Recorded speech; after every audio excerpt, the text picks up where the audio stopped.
All right, welcome to this workshop at WACV 2021. I'm Adam Bennett and joined by my colleagues Jake Schermeyer and Daniel Hogan.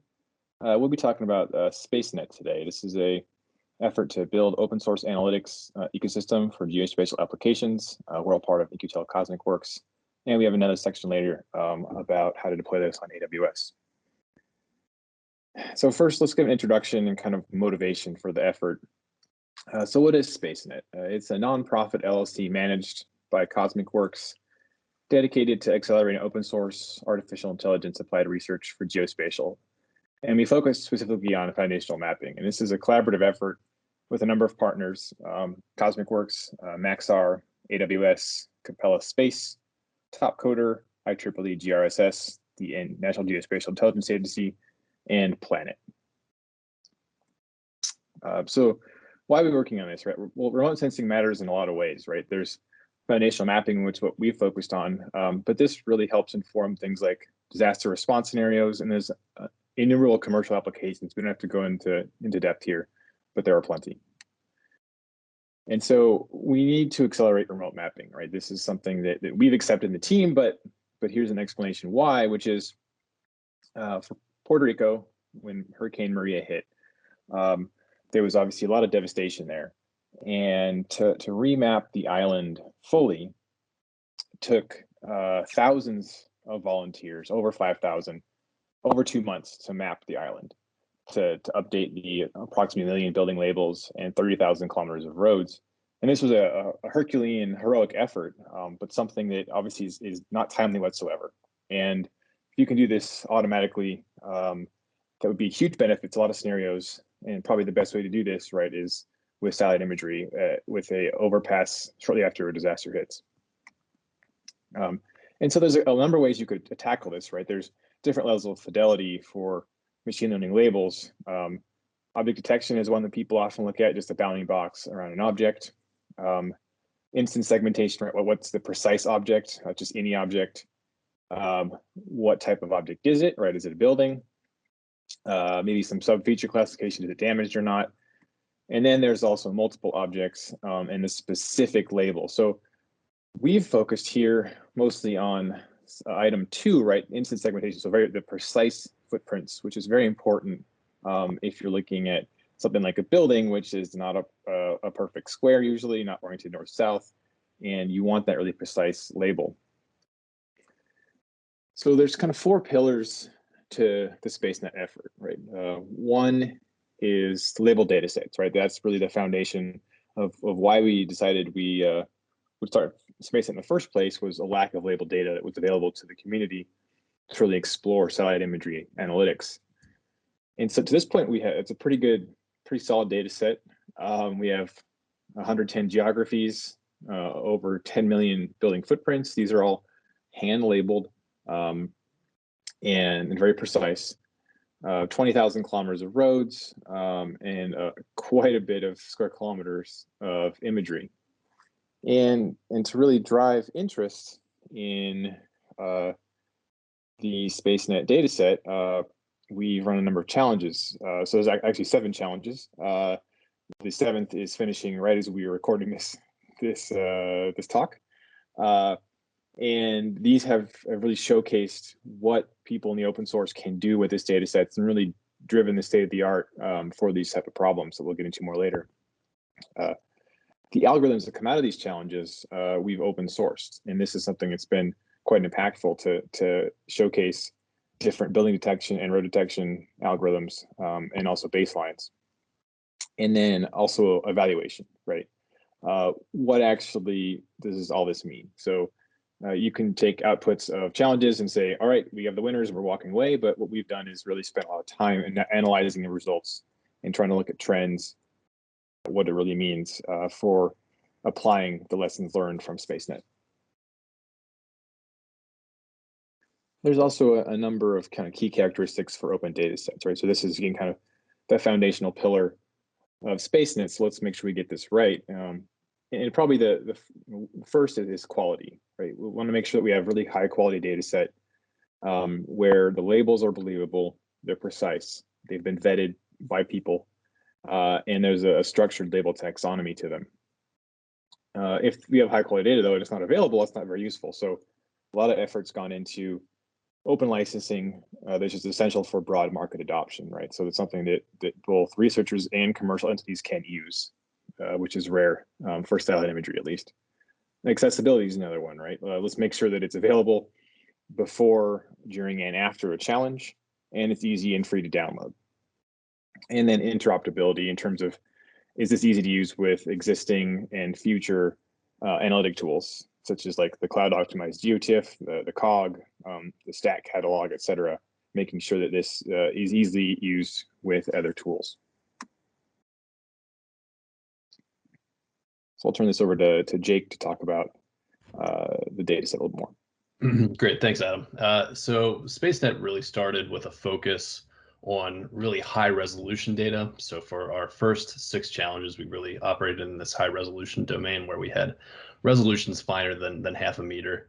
And most of the challenges have focused to date on electro-optical imagery, which is what this EO label stands for here. So similar to how the human eye perceives the Earth is the type of sensors we've worked with. So we have SAR data for the majority of these cities. Actually, all 11 of these cities we have SAR Worldview 2 or Worldview 3 imagery for. And we have 2 unique cities here. Atlanta features OffNet imagery, which means we have really oblique look angles. And we're going to discuss that in depth here in a little bit. And we also have SAR data, so synthetic aperture radar data in Rotterdam, the Netherlands, which is a unique modality for the remote sensing domain and something that could be particularly beneficial in a disaster response scenario as it has cloud penetrating abilities. So we'll talk some more about that in a bit. And then on this next slide here, we've got our SpaceNet 7 data set. So this is a global data set that includes over 100 cities here. And this is from the Planet Lab sensor. So this is a medium resolution data set where we've got about 4 meters of spatial resolution on average. And this is the first challenge where we really started to explore change detection challenges as well. So how urban environments are changing over time and how we can quantify and map that change using remote sensing techniques and computer vision. So next slide, Adam.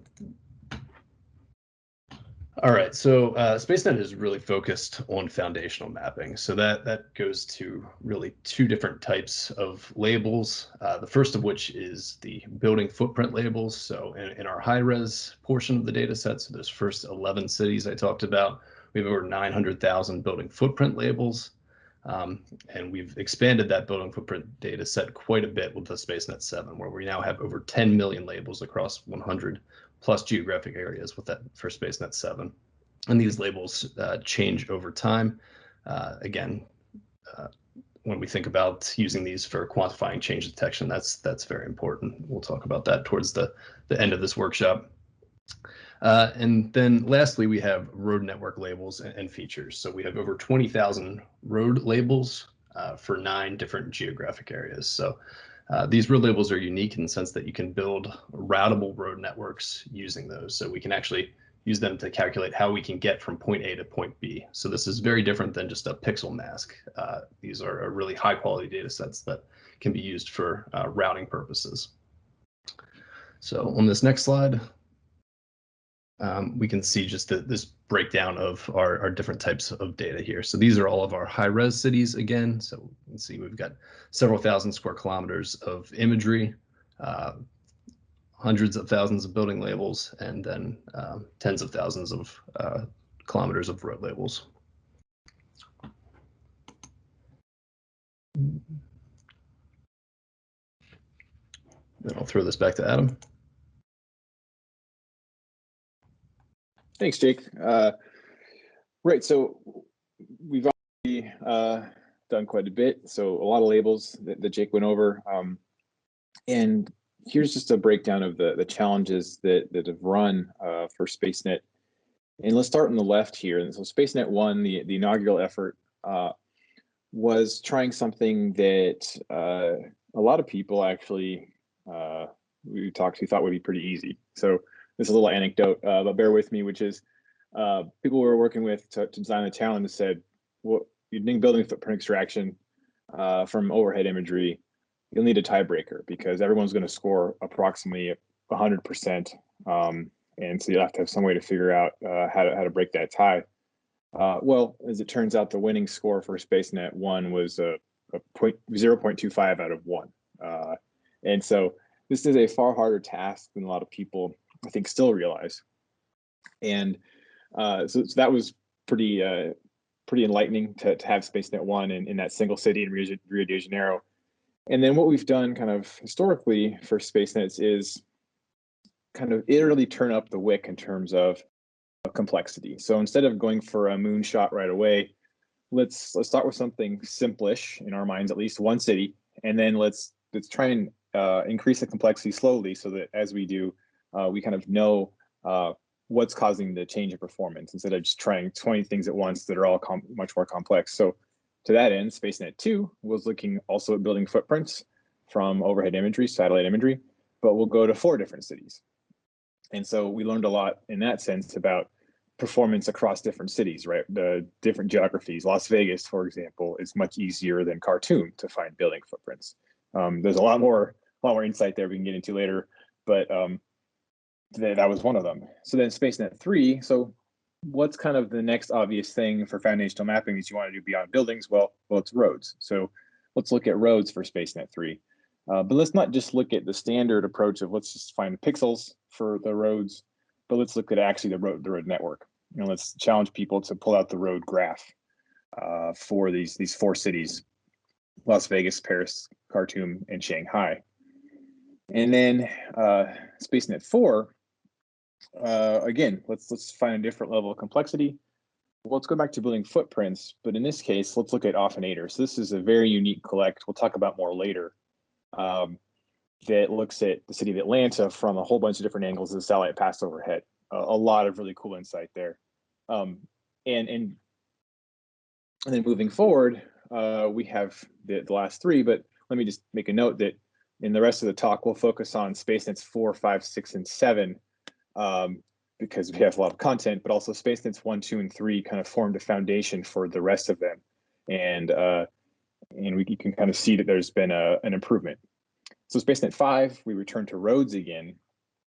And this was looking at both the road network, but then a really important feature of routing, which is travel time. So can you estimate not just the shortest path, but the fastest path from point A to point B? And for this, we had new cities. We had Moscow, Mumbai, San Juan, Puerto Rico, and then a mystery city of Dar es Salaam. By mystery city, what we mean is we tested on a city that no one had seen before. So this is testing, do these algorithms actually deploy in the real world where you don't actually know a priori where to train your models. SpaceNet 6 was another really interesting one where we, for the first time, used non-electro-optical, which is just visible light, and looked at SAR, so synthetic aperture radar data. And can we pull out building footprints there in a city like Rotterdam? Finally, SpaceNet 7, which is the one that's kind of concluding in late 2020 as we record this, looked at the temporal domain for the first time. So let's take 100 different areas, approximately 100 different areas around the globe, and build up a time stack at each location of 24 shots, 1 per each month. And then let's see if we can track the building change over time. So this is, again, another piece of complexity and one that we're pretty excited about.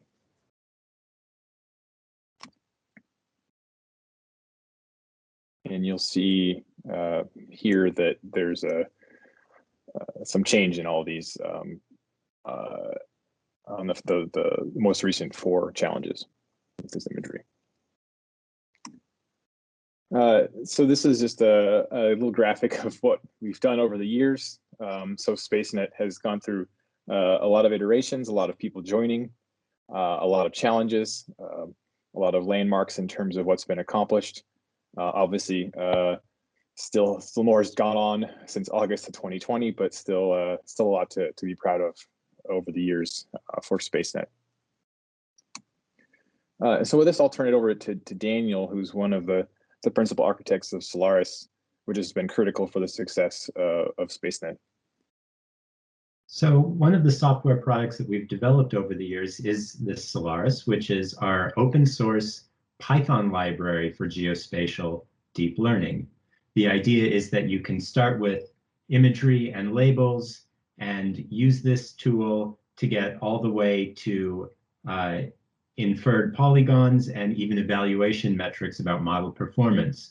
The reason Solaris can do all of these things is because it has tools for every step of a typical geospatial deep learning pipeline, from tiling out imagery to rasterizing labels to training neural nets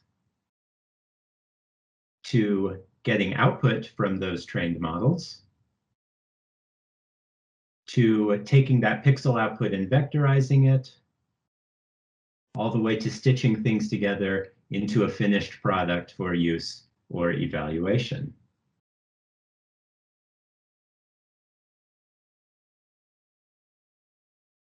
And so looking at the use of these software tools is one way to kind of assess the value of this project. But a very direct way is just to look at the numbers. Over this time, the public data repositories of SpaceNet have seen 600 million hits, resulting in 800 terabytes of total downloads of SpaceNet data. We've open sourced 36 algorithms, the best of 3,886 challenge submissions across the 7 SpaceNet challenges. And we have seen download activity coming from 82 different countries.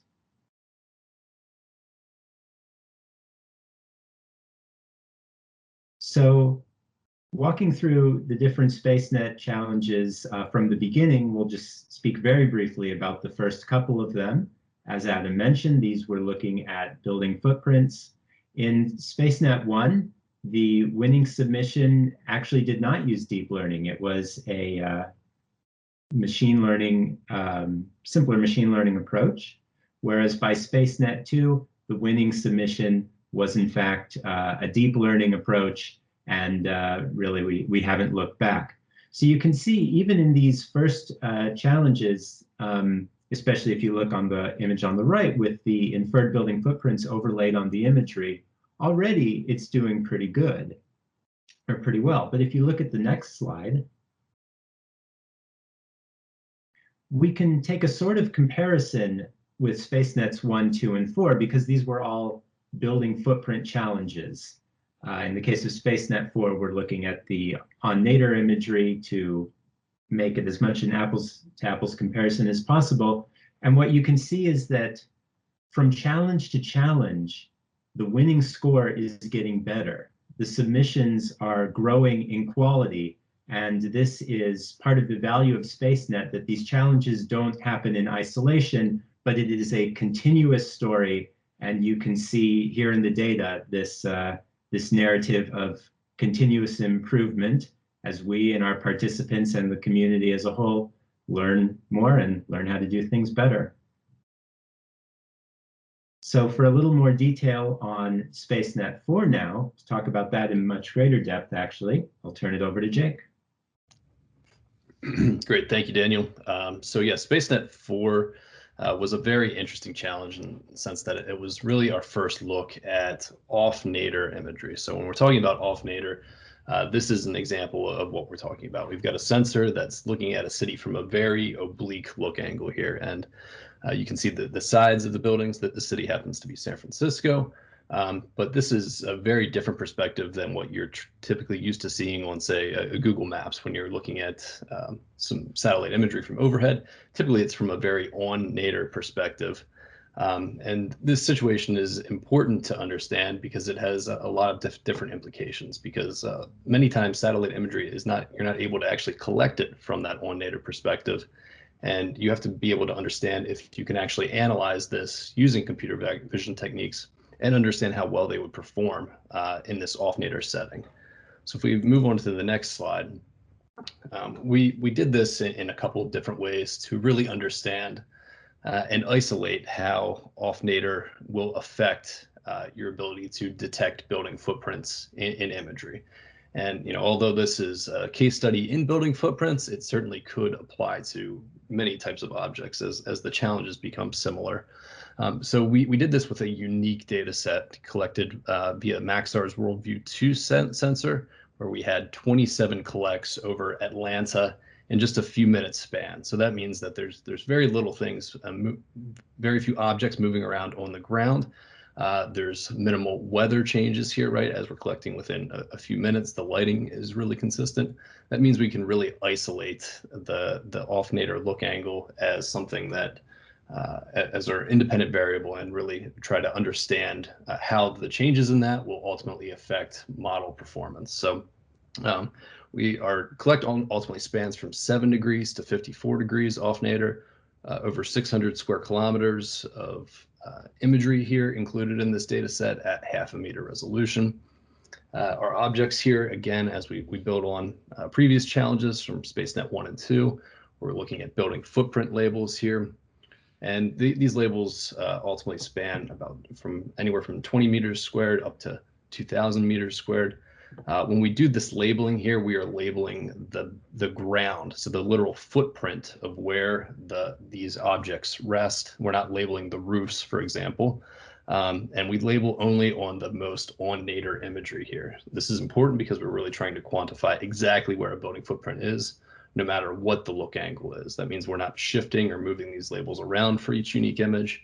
It's really just one label that we're trying to teach a computer vision algorithm to learn regardless of the look angle. We have some great diversity in this data set, a mixture of urban, industrial, suburban environments, a lot of tree cover, which can be particularly challenging, as we'll see. And we also have 3,000 kilometers of road network labels. We're not going to talk about that here, but we have done some research as well. If you Google our names, I'm sure you'll be able to find a recent paper that appeared where we broke down the effects of off-nadir and variable look angles on your ability to extract roads in the same data set. Ultimately, we from the challenge, we had 5 open source solutions, which include multiple computer vision algorithms, as well as solution explanations. So we have a blog focused on a lot of different results and our findings here, as well as a paper that appeared in ICCV describing this challenge and multiple computer vision models that we ran on top of it. So if you move to the next slide, Adam.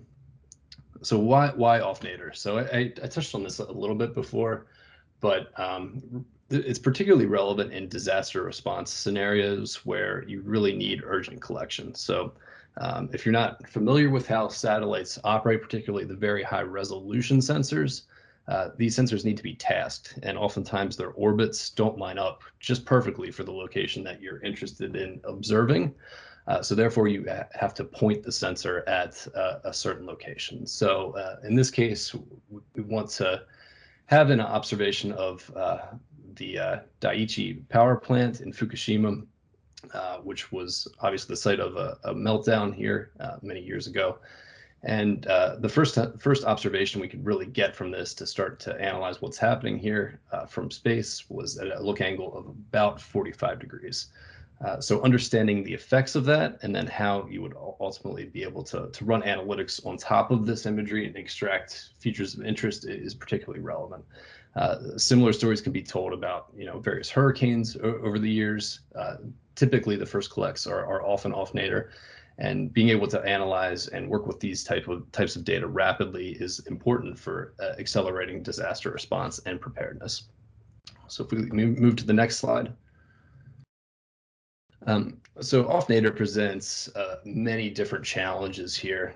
So we look at these 4 separate examples. This is imagery collected over the exact same location, however, from different look angles. So one of the main issues with off-nadir collects is the variable shadowing. So you look at this image on the left, we can see the houses are brightly illuminated from this look angle. However, as you go further away and change your angles, now the houses become greatly shadowed, which again can be a major challenge for computer vision to be able to work with these data and be able to find homes such as these. Footprint displacement is another issue where the buildings start to shift as your georegistration becomes a little bit more difficult. and the oblique angles ultimately start causing distortions in your imagery, causing this shift. Another issue is occluded structures. So you can see these really tall buildings here, and you can see the shifting perspective. That means that tall buildings will start to hide smaller buildings behind them, making the mapping situation even more challenging. And the final challenge here is really resolution degradation. As you get more and more off-nadir, as you get more oblique, your resolution typically becomes coarser. This, again, can be a real problem for computer vision algorithms to deal with, who typically like nice sharp edges to find different objects of interest. So we move to the next slide. So this was our evaluation metric. So this is a very traditional computer vision metric where we're just calculating our F1 score, and we do that by using the IOU metric. So intersection over union. If the IOU is greater than 0.5, we declare that a building has been successfully mapped. If it's below that 0.5, then this ends up being a false positive detection. And we also miss this building. So it ends up being a failure in our ability to detect and extract these buildings of interest. For this challenge, we ended up grouping each of our look angles into these different bins. So calculating how well models perform on the nadir look angle, to off nadir, to very off, where you're greater than 40 degrees off, and then averaging our F1 scores, which is just the harmonic mean of precision in recall. So let's take a look at how some of our models did here in this challenge.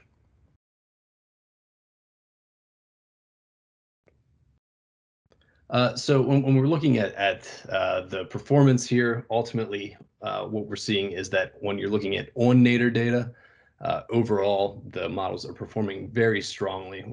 Models are able to find 8 out of every 10 buildings from that direct overhead perspective, with 1 false positive for every six predictions.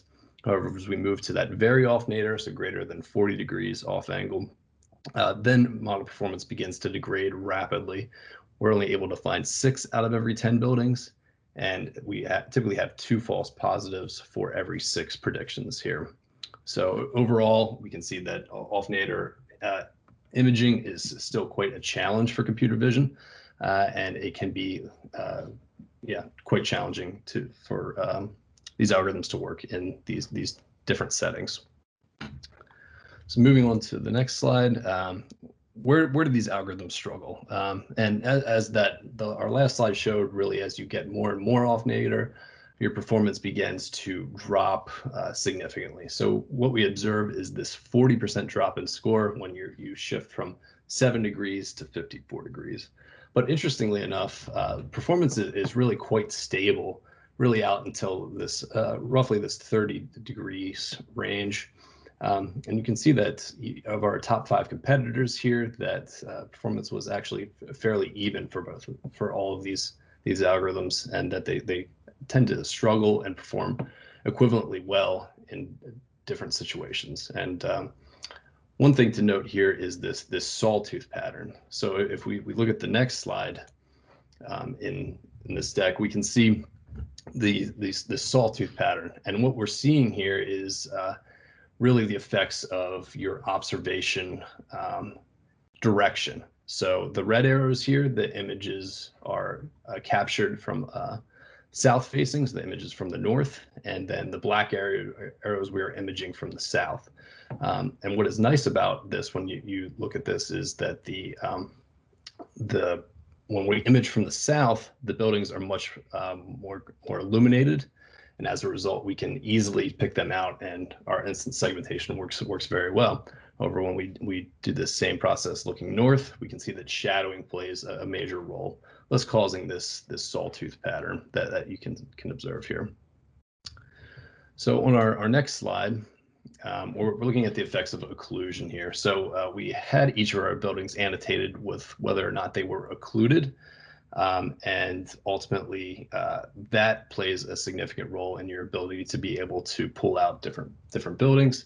Unsurprisingly, occluded buildings, again, are much more challenging to observe successfully, and performance declines even more rapidly, really, as you get into this very off-nadir perspective here versus the on-nadir perspectives. So on our next slide here, this is really just looking at where our algorithms struggle and what was really one of the main factors for some of those struggles. So what we're seeing here is our black line is the fraction of buildings ID'd. So if we look at this the left y-axis, that's what the score we're showing. The red line here is just the number of buildings in the data set, looking at just a total count of buildings that occur here. On our x-axis, this is our building footprint size in meters squared. And ultimately, we can see that it's very difficult to ID smaller buildings. Really, when we're at this 20 meters squared range, so around 80 pixels, it's very challenging to be able to accurately pull out these buildings of this size. As we get larger, around 100 meters squared, performance begins to peak, and we're able to really accurately extract these buildings consistently with a recall score of around 0.9. So moving on to the next slide, we can see really that nearly every building was ID'd by either 0 or 5 of the algorithms, with very few detected by a subset of the models. So we're looking at really our top 5 competitors here, and this graph shows the fraction of building footprints that the models were able to detect. So 0 being on the left side here, 5 on the right. So commonly when a building was accurately detected by one algorithm of our top 5, it was often detected by the other 4 as well. And same if it was missed. Very rarely was there a mixture in between, showing some of the similarities again between these different approaches. So moving on to the final slide in the SpaceNet 4 review here. This is really just showing the quality of footprints, and that this quality threshold matters for performance. So when you have what we're mapping here on this plot is the footprint quality, or our IOU threshold. So our x-axis here, we're gradually increasing our IOU threshold from 0 to 1 for a positive building ID, and on our y-axis we have our fraction of buildings found. And what you can see here is that performance really starts to sharply decline once we get out past this 0.5 IOU threshold and down towards 1, where our fraction of buildings found drops to 0. So this is important to understand if you're just want to either count buildings or really quantify very accurately their position and their footprint shape. So with that, I will turn it back over to Adam to talk us through the SpaceNet 5 challenge. Thanks, Jake. Yeah, so clearly there's a lot to learn from these challenges. We're going into a lot of detail for a couple of reasons, right? One, this is a technical audience, so I think it'd be of interest, but also just to kind of showcase that there is a lot that still can be done with this data set. So we've performed a lot of analyses. Obviously, we went through some already, but I would encourage those interested to take a look, because there's a lot more that can be done to dive into this, the results and the raw data as well. So now I'll launch into a little bit about SpaceNet 5, which was again one that we looked at roads, and with a little bit of a tweak, which we'll get into now, which is rapid extraction of road networks and key routes is critical to lots of scenarios, especially dynamic ones like disaster response, right? So you might have a map already, but commercial and open source approaches don't always solve the problem that might be at hand, which is if you need to update your map. Such efforts are often manually very intensive. The solution and data are often proprietary, if it's a commercial company. And these are often incomplete in locations with low population density. And then kind of the primary point for commercial open source is that these are often outdated in dynamic scenarios. So the example is Google Maps, right, is a great solution, right, in lots of scenarios. But if your road network's out of date or your cell network's down, then how do you solve this problem? This is a case where, again, these existing solutions aren't great. So the top right here image is a shot of OpenStreetMap, which is a wonderful resource, one that we were very supportive of and very excited to have out there. But unsurprisingly, it's incomplete in areas. So the shot in the top right here is roads and buildings, and you'll see, in this case, there's a road going through buildings. So this is just a labeling error. And so again, the point here is not to denigrate OpenStreetMap at all. It's just to say, that sometimes you're gonna have to improve, and sometimes it's incomplete. So there's of course been some research on this front, right? Academic approaches have done some really interesting things. A lot of work has been done on the segmentation masks, right? Let's find out which pixels belong to roads, which are background. You'll see on the right in the middle, this is an example.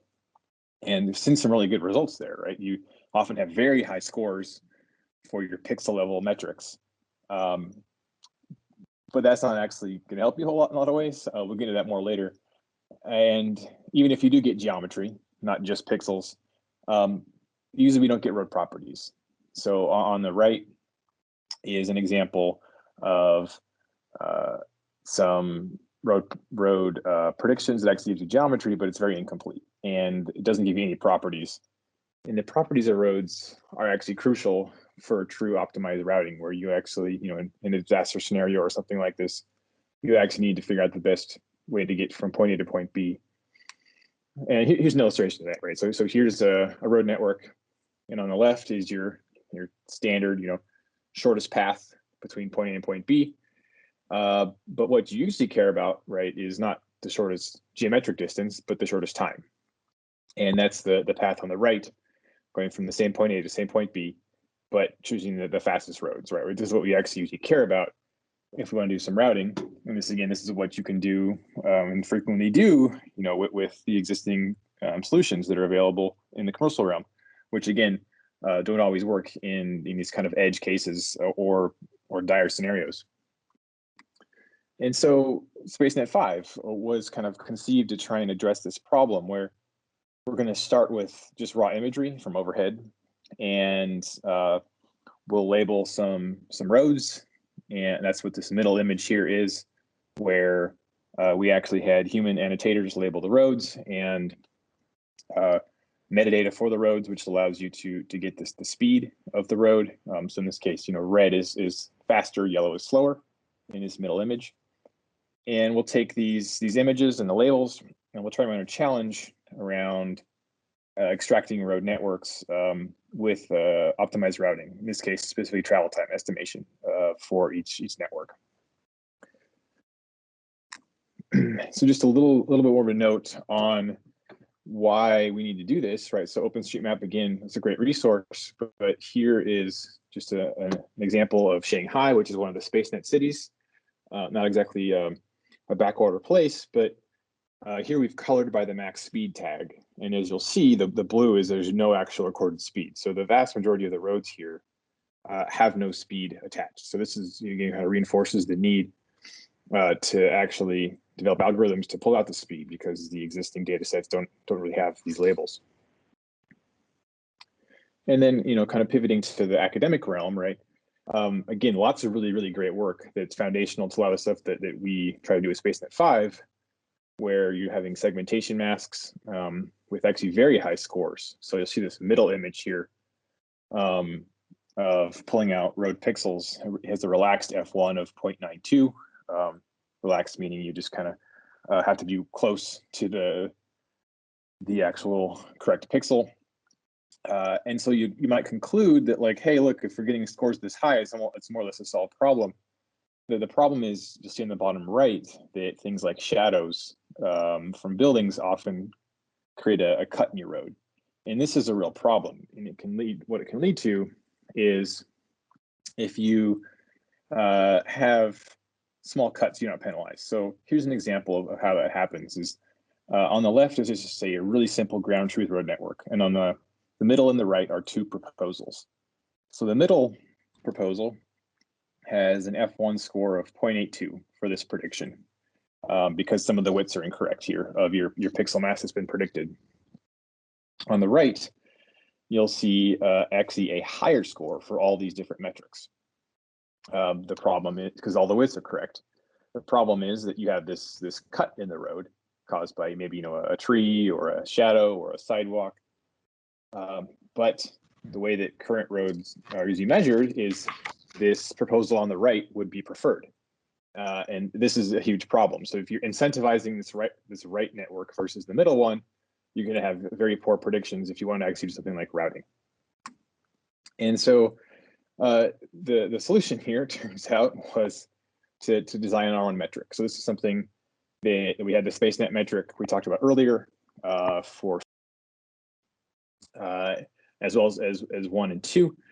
But for SpaceNets 3 and 5, which was roads, we ended up developing our own metric because, again, what do we actually care about? We care about routing. And so let's look at paths between different nodes of interest and then look at the difference. So there's a lot of text here. I won't go through this in too much detail, but the gist is that this image, the kind of top image with the yellow route, you'll see a route from point A to point B. And then the right one is a proposal graph. You obviously have some changes there. It's a different route, and there's a different length there. And the difference in length, if we sum that up between all possible routes of interest, you'll get a normalized score of between 0 and 1 for apples, average path length similarity. This is what we use to measure performance for matching road graphs. And this one feature that's important here is that betweenness centrality is fundamental to this metric, right? So how central a node is to the graph. Because if you use pixel-based metrics or some other graph theoretic metrics, you're not actually penalized if you miss a central intersection any more than if you miss a cul-de-sac.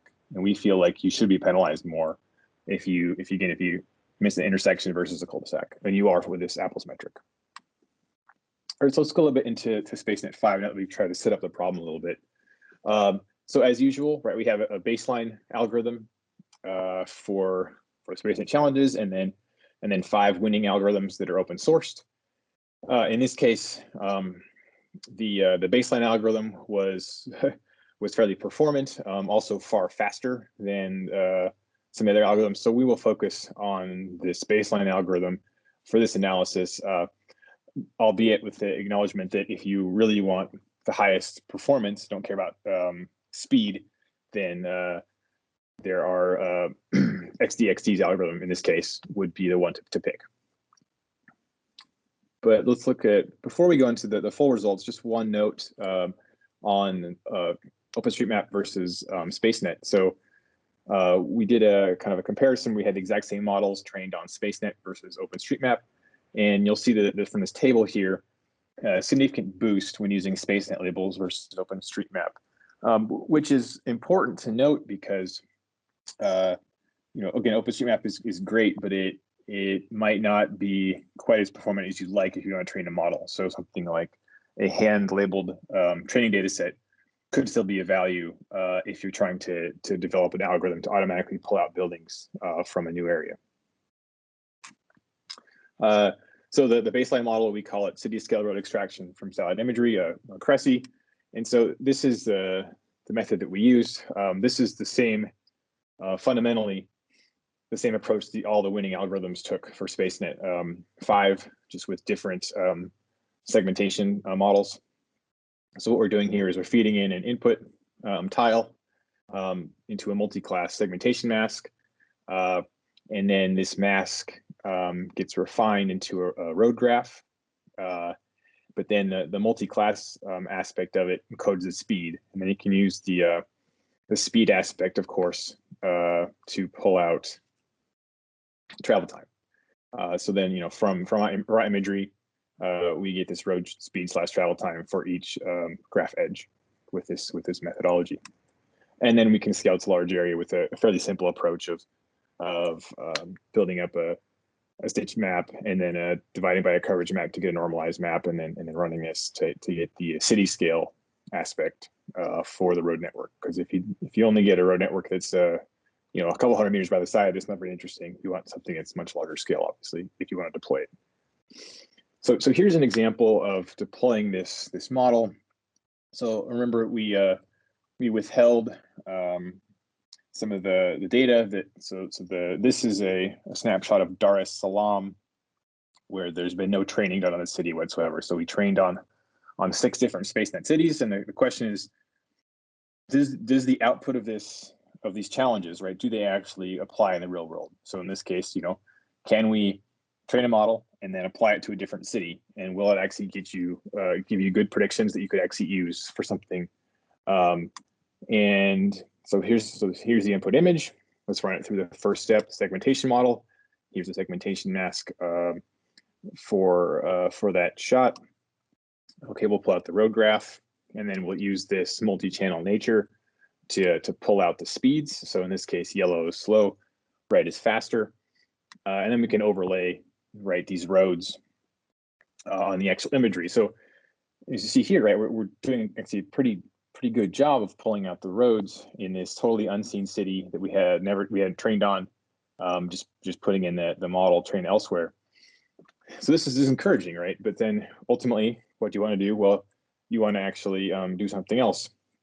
Before we get to that, let's compare this with other methods out there, and you'll see that the methods here developed both in the baseline for SpaceNet, and then the competitors compare very well with other methods. So on the left is one of the well-known models for road extraction called Road Tracer, and then in the same area here is the Cressy model. So it's doing a far better job of pulling out the roads, and that's reflected in the score as well. You'll see in the top right.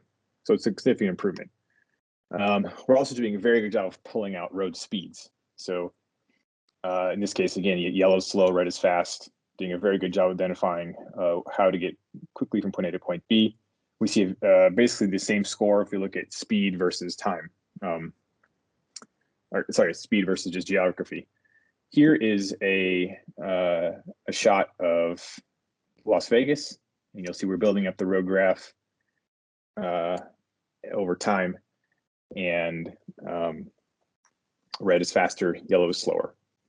I'm doing a very good job of pulling out the actual network here.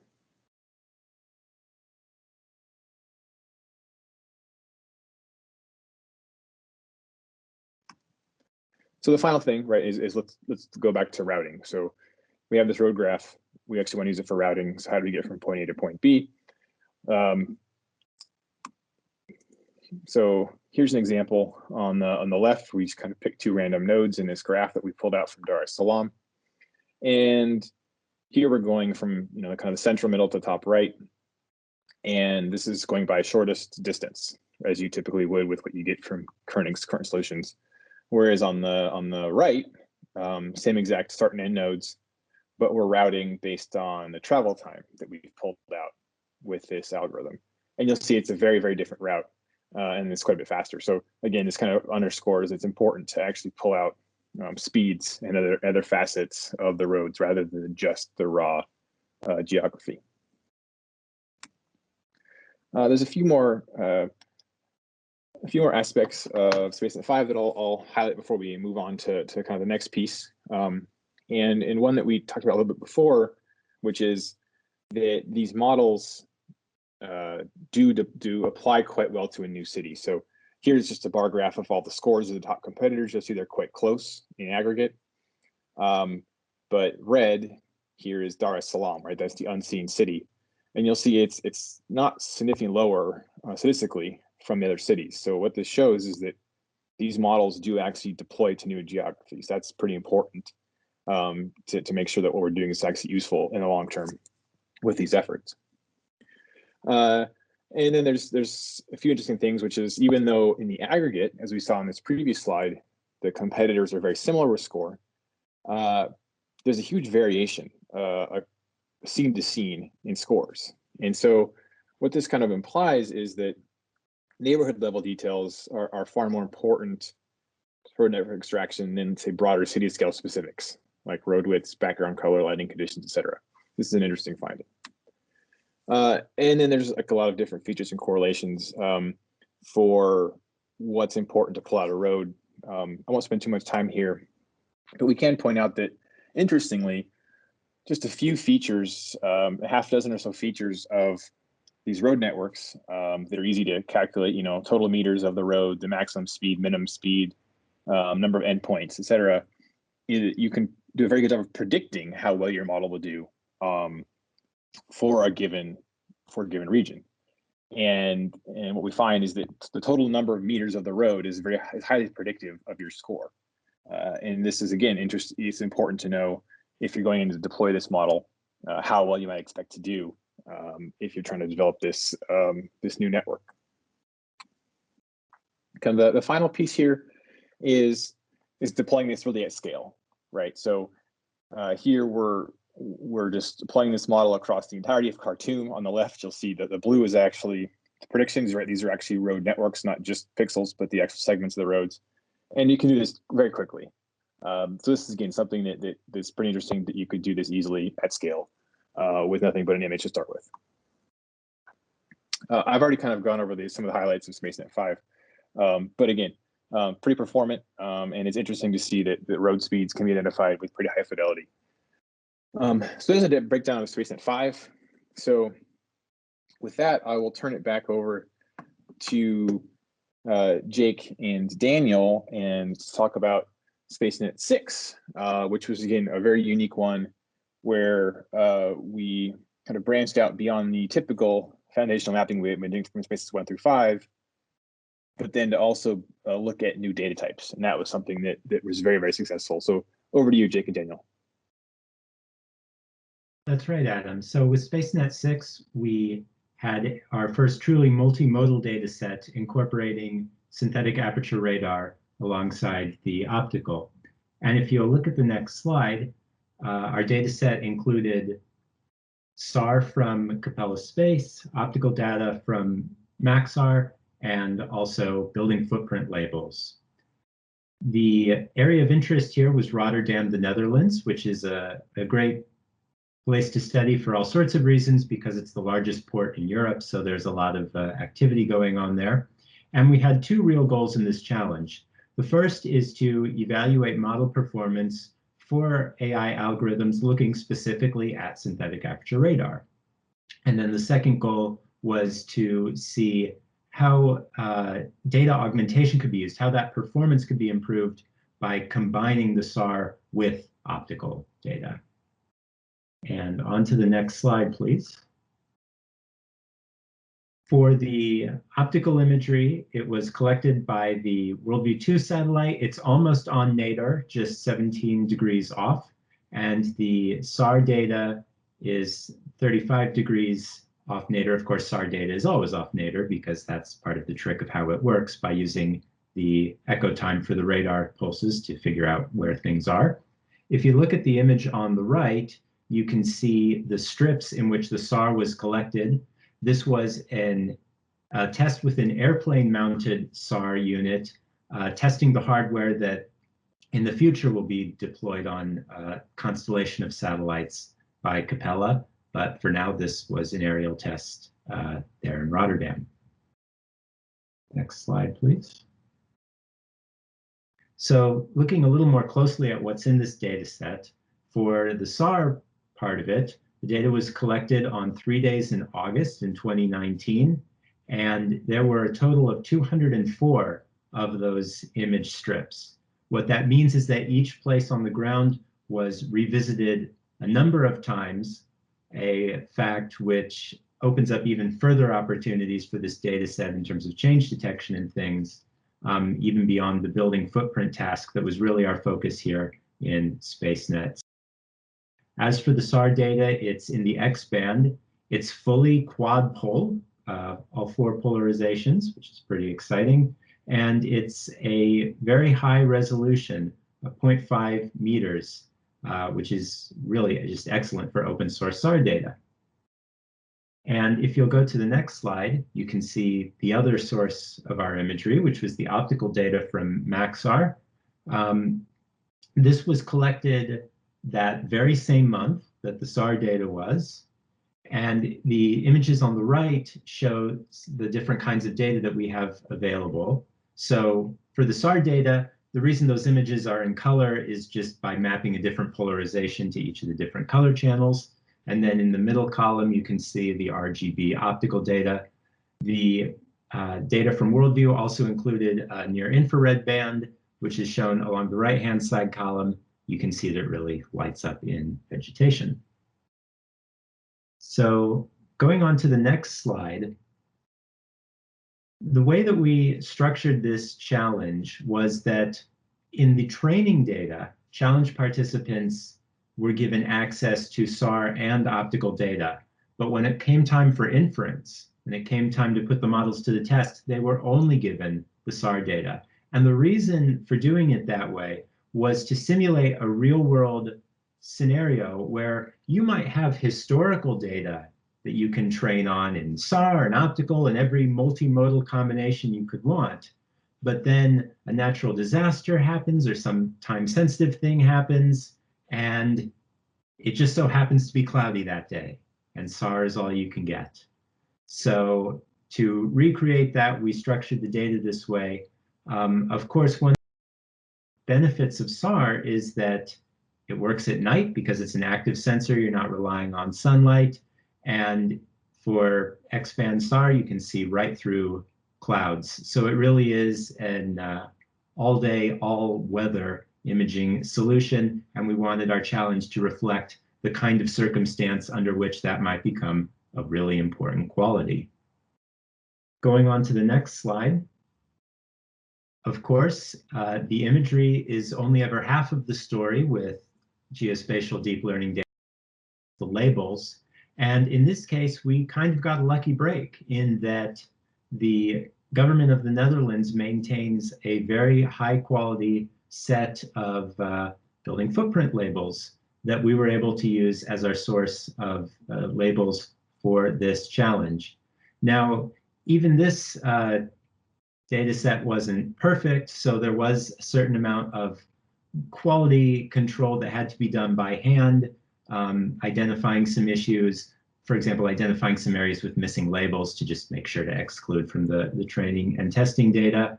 One nuance to this data was that the labeled data included polygons for every address. And in this area we were studying, there are lots of row houses where a single building, for all intents and purposes, is broken into many addresses for the different units. So we just merged together adjacent polygons to better reflect what we really wanted to have there, which was buildings as seen from overhead. And moving on to the next slide.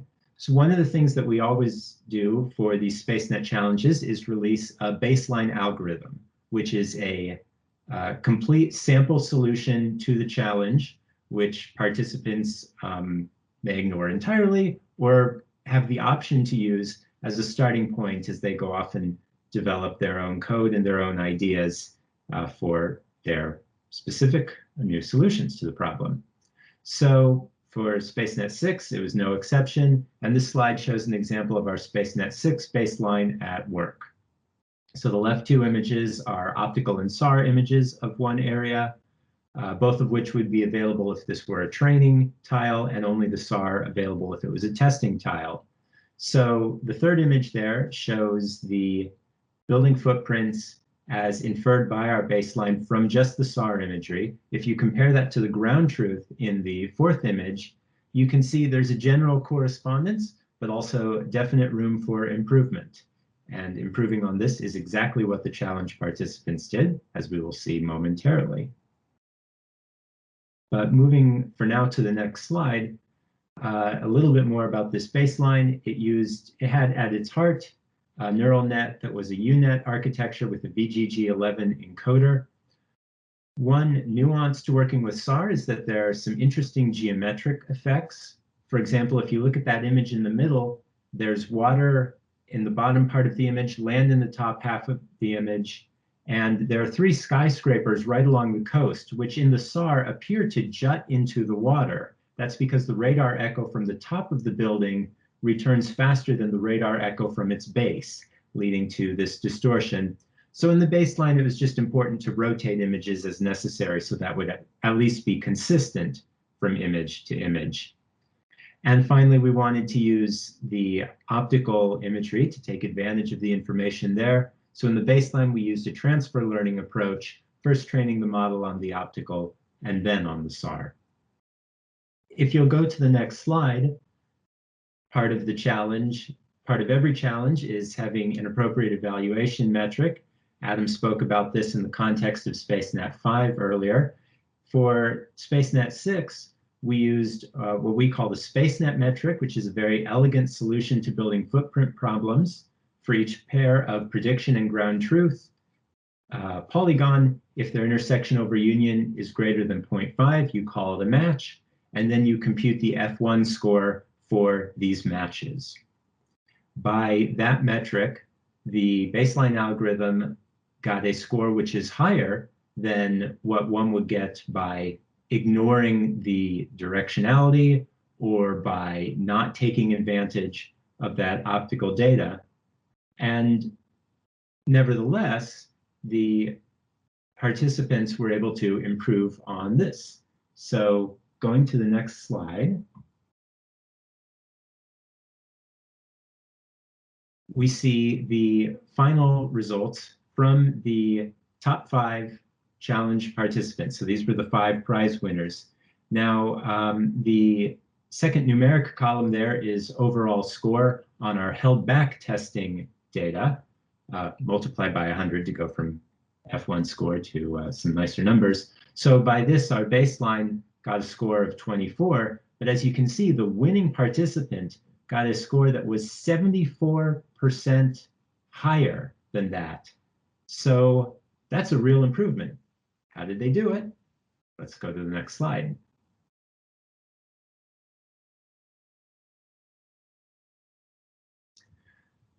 Before we get into the details, just to let you see what this looks like, here is an example of a location with the ground truth shown in yellow and the inferred building footprints from the first place winner shown as green outlines, and all of that's overlaid over the SAR.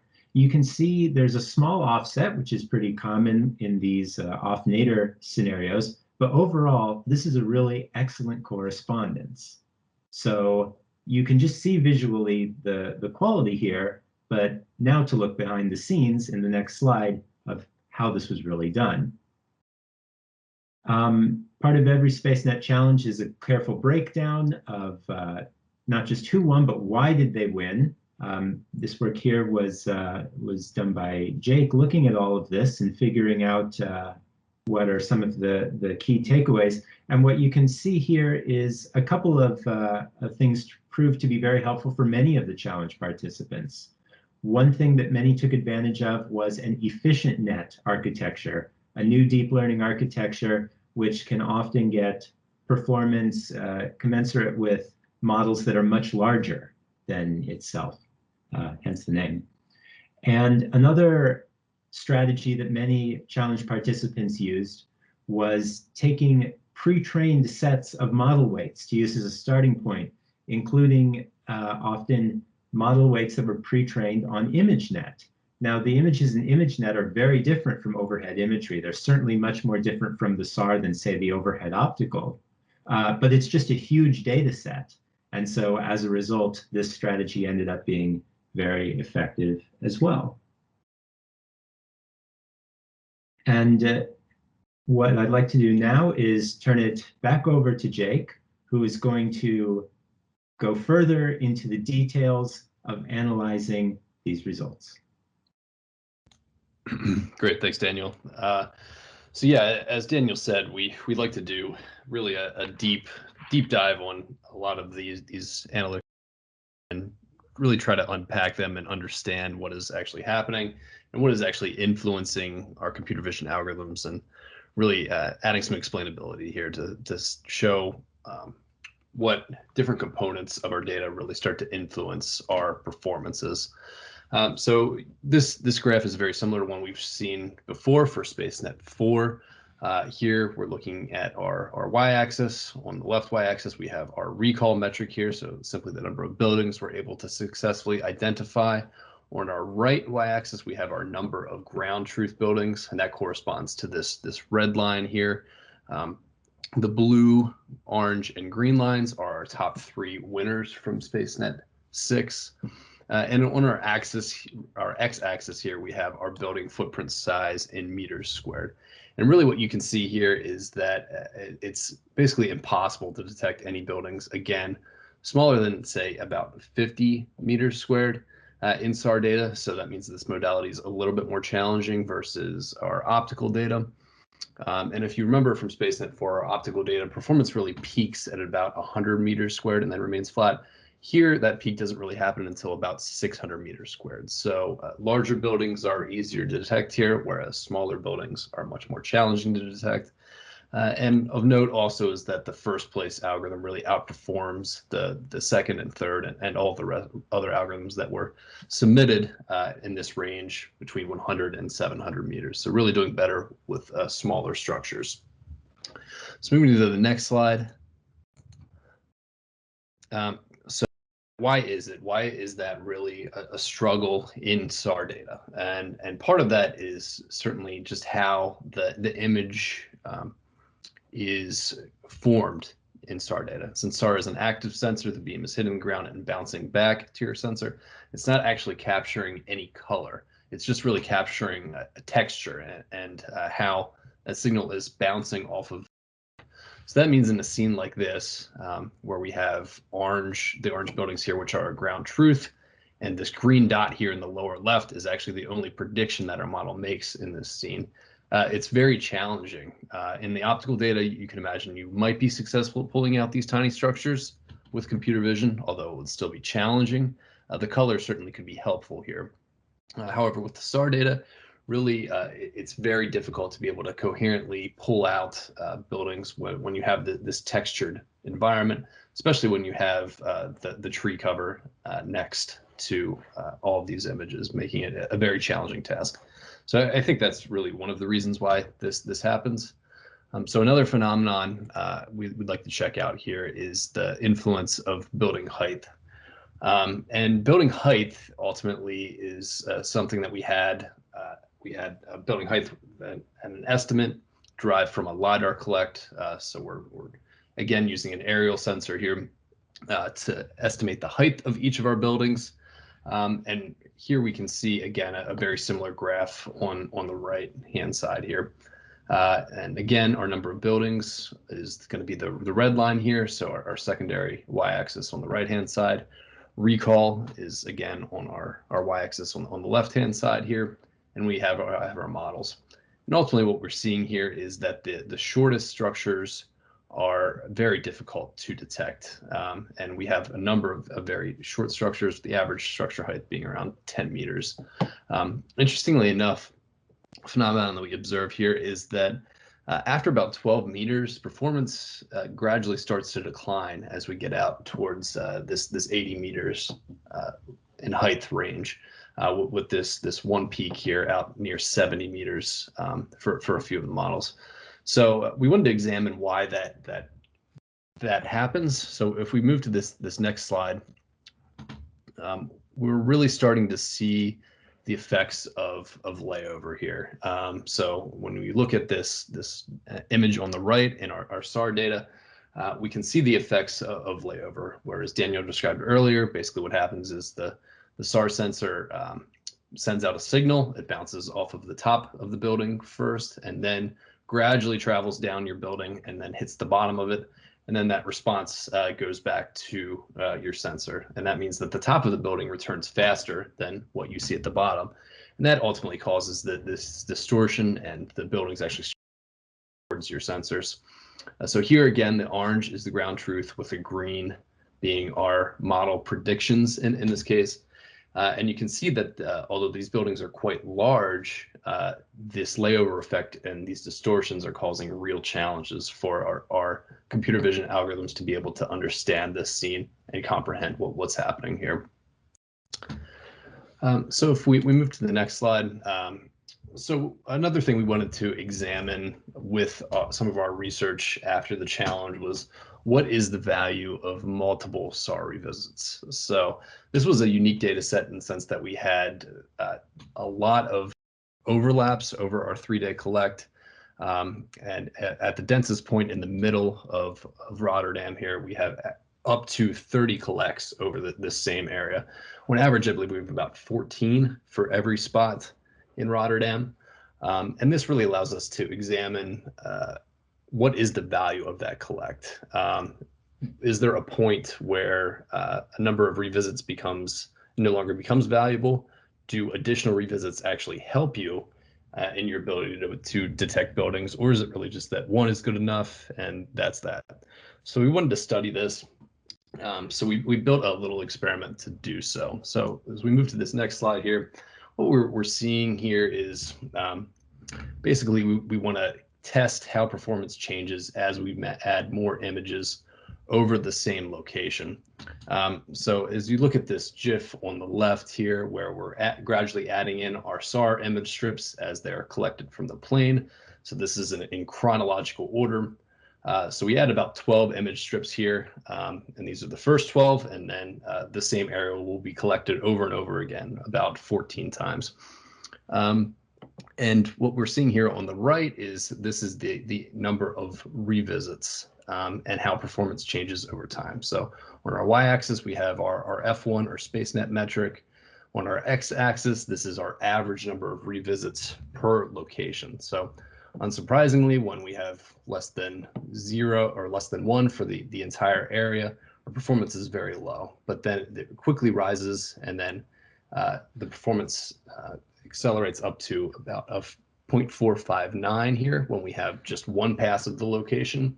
As we continue to add more and more passes of the location, our performance actually continues to increase. And interestingly enough, peaks here around 4 passes. So 4 observations of the same location. You average those predictions together from your computer vision algorithms. That leads to almost an increase of 10 points in our overall performance. So quite a valuable increase here. We think some of the reason for that is that buildings begin to be observed from multiple different viewing angles.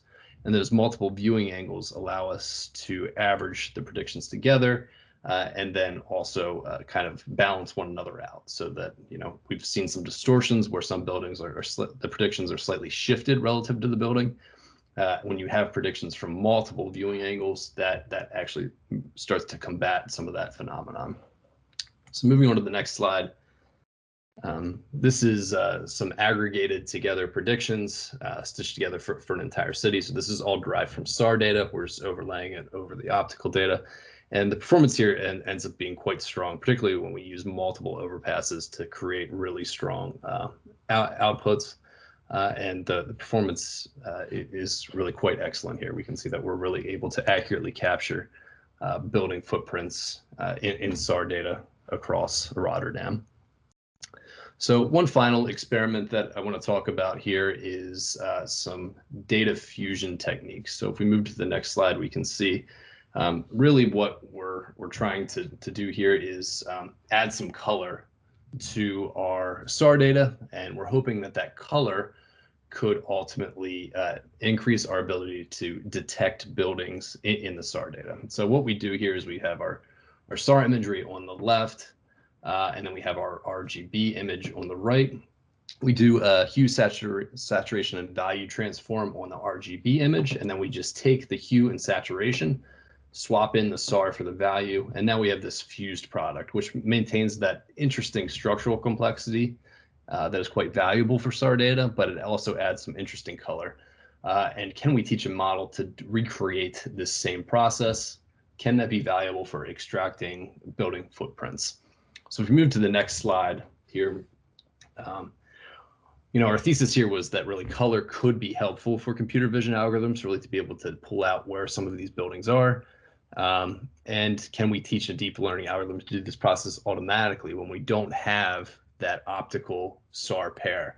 So do it in another location. And we were really most interested in if this would be helpful for detecting buildings. So we ran an experiment also to try that. But when looking at this, we have our ground truth data, this fused RGB SAR that I just showed in the last slide on the left column. On the center column, this is just our SAR data. On the right column, this is a colorized output that we did with Pix to Pix. And you can see that Pix2Pix does a pretty good job of creating realistic colorized data here. However, there are some areas where it's a bit green where you wouldn't expect it to be.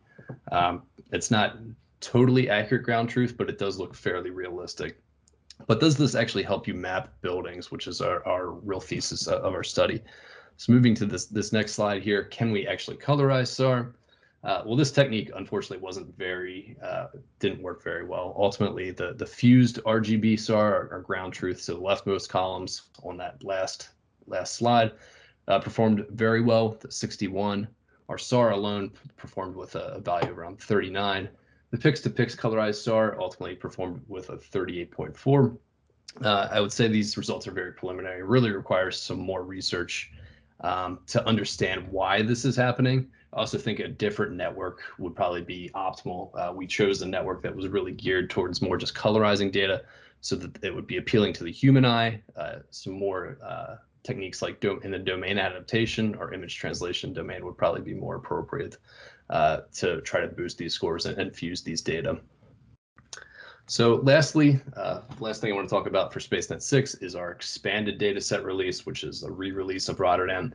So when we release these data sets, we typically release them in tiled formats. And this is an exception to that, where we release really the full image strips here that were collected by Capella Space, as well as a large portion of our optical data as well. This data set is unique in the sense that it's close to raw. We have the single look complex data, it's called, which is really data that has minimal pre-processing done as it comes off of our SAR sensor. And this is quad pol, you can do some polarimetric calculations on it. And we have these original products, and we also have some products that we've post-processed into magnitude as well that we distribute. And you can download this off of, it's stored in the same bucket as the rest of the S3, in the same S3 bucket as the rest of the SpaceNet 6 data set. So with that, I'll turn it over to our last challenge overview. Back to Adam. Yeah, thanks, Jake and Daniel. So right, the final piece, SpaceNet 7. So here is a snapshot. So SpaceNet 7, right, was unique in that we went from the very high resolution imagery of either 0.3 or 0.5 meter to now planet imagery, which is medium resolution. It's 4 meters. So again, far different resolution of imagery.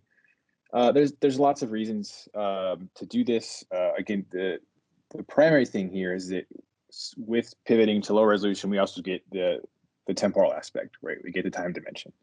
And change detection, right, is kind of a holy grail in many ways for satellite imagery analytics, particularly if you're looking at high fidelity labels. And this applies to any number of problems. One especially if you're looking at building footprints are often used as a proxy for population and apply to a number of different, like the UN development goals, et cetera. So a very important problem, and one that we're obviously not going to solve, but one we can maybe at least build some tools that might help to things like impact development or assessing burnout in infrastructure, et cetera. So with that, this is SpaceNet 7. We call it the Multi-Temporal Urban Development Challenge. It's 101 different geographic areas, over 10 million individual building footprints in those areas. And these areas were selected to exhibit significant change. So you'll see on this image on the right, this is a typical shot where we have one shot each month for 2 years, so 24 shots. And you'll see that there's significant development going on from the start to the end. There's building construction going on, the road construction going on. So let's design a public competition to precisely track this development over time. This is a NeurIPS competition, so that announcement will be going out shortly. Again, we're recording in 2020, but something that we're really excited to tackle. There's a lot of challenges here, right? One being that the image, the labels are very, very small. So recall from what Jake and Daniel said earlier that building footprint extraction really struggled with areas smaller than 400 pixels in size or so. The average size of pixel size of image of labels within SpaceNet 7 is very small. So you'll see the top left image, right, shows that most objects are just a few dozen pixels in size, and so they're very small. It's very different from things like even SpaceNets 1 through 6, but also different from other sequential imagery. So on the bottom is sequential frames from Mach 17, right? Well, you'll see very little change. And then the middle row is sequential images from our data set where there's a ton of change. So very different from both SpaceNets 1 through 6, as well as other data sets out there that are looking at video object tracking. There's also a high label density. So there's a unique aspect to this data set. I won't go into too much detail, but they were actually labeled with assistance from other high resolution imagery, meaning the label fidelity sometimes exceeds what the human eye could really pick out, which is a very interesting aspect of this data set. So on the left is an image, and then the right is the label associated with that image. And in this case, right, this is also the most pathological, but you'll see that those labels are higher fidelity than at least I would pick out if I was drawing these by hand. And again, this was done with an aid from other data sets as well. But again, it really is an interesting aspect that we have very high fidelity labels with medium resolution imagery. So there's 100 different locations, 101 different locations across 6 continents. So very global data set. Pretty interesting to see the variety here. Here's an example of that change, right? We kind of had this GIF earlier, but then here's just a snapshot of labels over time from left to right. Again, these labels, as with all SpaceNet, right, is hand curated, pretty high quality data set there. And with lots of SpaceNets, as we've kind of gotten into before, we've attempted to use existing metrics, and then after doing some thinking, realized that the existing ones really don't capture the behavior we want. And so this is a case where we developed our own again. And this is one where Daniel actually was the chief architect here. So let him kind of describe the motivation and the guts of our metric we use for SpaceNet 7. So with this time series, we essentially have the problem of a short piece of film, a series of sequential frames where things change from frame to frame. But while there are metrics for evaluating performance on tracking objects in film, they don't work well for our purpose. Things like multiple object tracking accuracy, or MOTA, are designed for a small number of objects, small changes between frames, which Adam pointed out we don't have here. And in particular, what we do have here is a large number of objects that are static and just a small number of change in this data set coming in the form of new construction. But those changes are some of the things that we care about the most.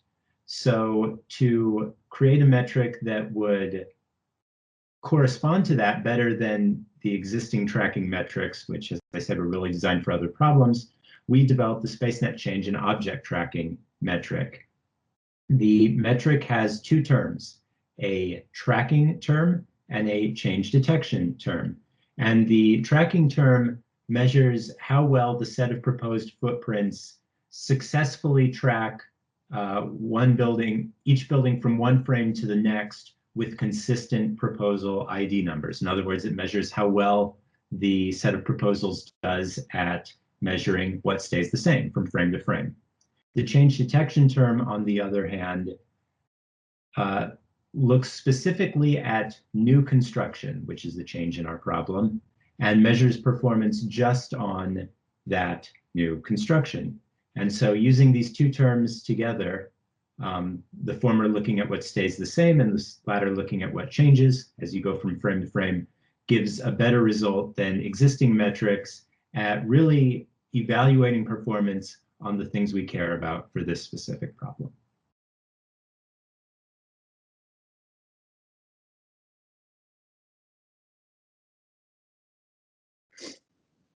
Thanks, Daniel.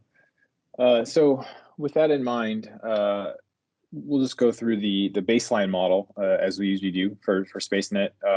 So in this case, going from the top row, left to right, we'll feed in our initial image to a segmentation model. which in that column gives you a segmentation output. We can extract polygons and then assign identifiers to those polygons, and then propagate those forward in time with the bottom row there. And if you look closely at that rightmost column, you'll see that those identifiers for each building are actually propagated quite well when they do match up. So doing a pretty good job here of actually doing building tracking despite the challenges of medium resolution for the baseline model. Here's another example of this. So top row is raw test imagery. Bottom is the predictions overlaid on the imagery plus the polygons and their identifiers. And again, you'll see doing a pretty good job here of pulling out these building footprints, even though they're very small in terms of pixel size, and doing a decent job of propagating forward these identifiers, which is, again, really, really critical for a lot of applications, because you're not only are you finding building footprints, but again, you're assigning essentially an address to each building and then propagating it forward in time. You can do a lot more interesting analyses if you have the address over time of a building than if you just have nothing but the location. And here's just it's kind of at scale what we see. So here's an input image. Here's this segmentation model. And then here are the building footprints extracted by the baseline model. So doing a pretty good job here, despite, again, the challenges of medium resolution, of pulling out these building footprints over a large area.